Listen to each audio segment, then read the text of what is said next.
Thank you for joining us. We're here today with Dr. Wallace Warfield, professor at the Institute for Conflict Analysis and Resolution at George Mason University. I'd like to talk to you today a little bit about what's been going on in Jena, Louisiana, and some of the background to that conflict. Many people believe that this is simply a case of law and order. Hanging nooses from a tree is revolting but not illegal, while the beating of another person violates the law. What is missing from this analysis? A kind of a deep-rooted analysis is missing. I think what's happening here is a classic, what I would call Taproot theory. Taproot 1 being that the underlying forces of society itself, the attitudes, values of society, are basically structured in a certain kind of way. In this case, there's an element of racism embedded in society. And that society's instruments, its organizations, its institutions, particularly the public ones, gain a kind of psychic instruction coming from the Taproot 1, the deep-rooted issue. And the noose hanging incidents and the beatings are simply triggering incidents that result of manifestations from those earlier Taproots. So I think the focus on the hanging incidents is fine. I think we need to pay attention to that. But I think it's a mistake to focus only on those without looking at the Taproot issues themselves. Can you talk more about what these Taproot issues are? Well, again, the basic sense that society is structured in a certain kind of way to perpetuate a kind of asymmetries of justice in the justice system. And I think that the attitudes of race in this country are factors that have to be addressed. So for a conflict resolver, there's a choice of intervention points. The conflict resolver can choose to intervene at the Taproot, at the triggering incident level, which is what's driving the issue, the hanging noose, the demonstrations.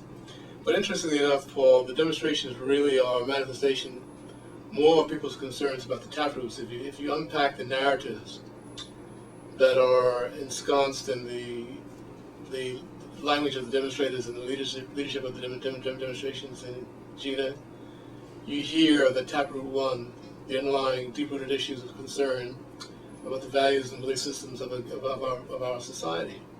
And so the demonstrations are saying, yes, the noose hangings and the beatings are symptomatic, but the focus really needs to be on the underlying causes.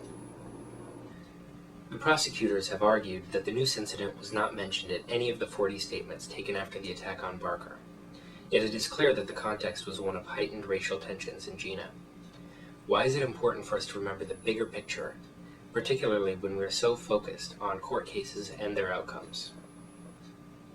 I think the issue of recidivism is a factor here, and I think if we don't focus on the bigger picture, the Jena situations will reinvent themselves over and over again in different situations around the country. So it's really important to kind of get to the Taproot, because I think the country learns more from the attention being paid to the deep-rooted issues than it does to the more sensationalist manifestations of the situation itself.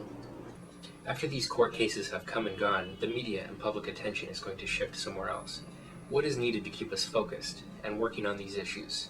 I think what's needed is dialogues by people across the country saying, look, let's take a look at the situation.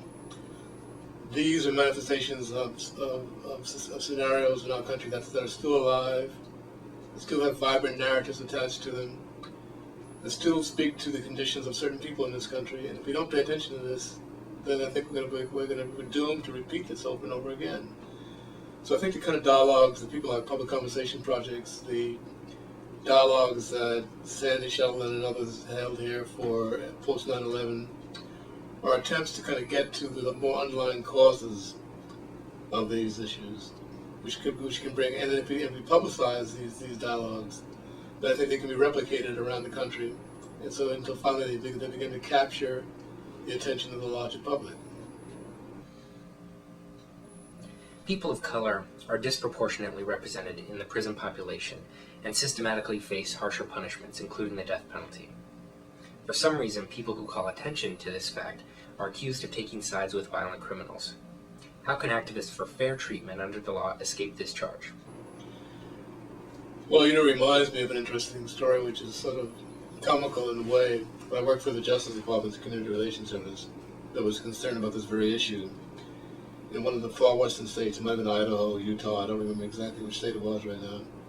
And a team of conflict resolvers from the Community Relations Service went into this community, worked with local judges, prosecutors, defense attorneys, community leadership, and to draw attention to this issue. And so the judges deliberated on this after a series of training sessions and decided to raise the level of prison sentences for everybody.